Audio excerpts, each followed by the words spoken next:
With all the humbleness and gratefulness and gratitude, I would like to begin my speech for what you have done to the state. మీరు ఒక మర్చిపోలేనటువంటి పరిస్థితుల్లో ప్రారంభమైంది మా ప్రభుత్వం నడక. ఐసీయూలో ఉన్నటువంటి రాష్ట్రాన్ని ఎలా ముందుకు తీసుకెళ్లాలి అని చంద్రబాబు నాయుడు గారి ఎక్స్పీరియన్స్ కి, మీరు అక్కడి నుంచి అందిస్తున్నటువంటి సహకారానికి నరేంద్ర మోడీ గారి ప్రభుత్వానికి ఈ రాష్ట్రం తరఫున హృదయపూర్వకంగా రుణపడి ఉంటామనేటువంటిది ఈ సందర్భంగా తెలియజేయాలనుకుంటున్నాను మేడం.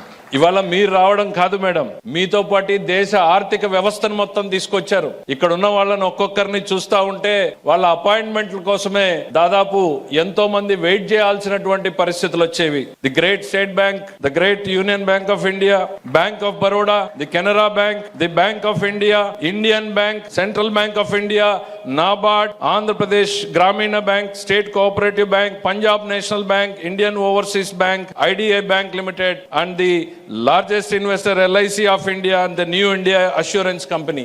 దేశ ఆర్థిక వ్యవస్థ మొత్తం ఈ రోజు బొంబాయిలో లేదు, అమరావతిలో ఉంది అనడానికి ఇంతకన్నా మీరు మాకిస్తున్నటువంటి సపోర్ట్ కి ఇంతకన్నా వేరే ఏం ఎగ్జాంపుల్ అవసరం లేదు madam. With all the wholeheartedness you have been supporting us, and we shall be ever grateful to you.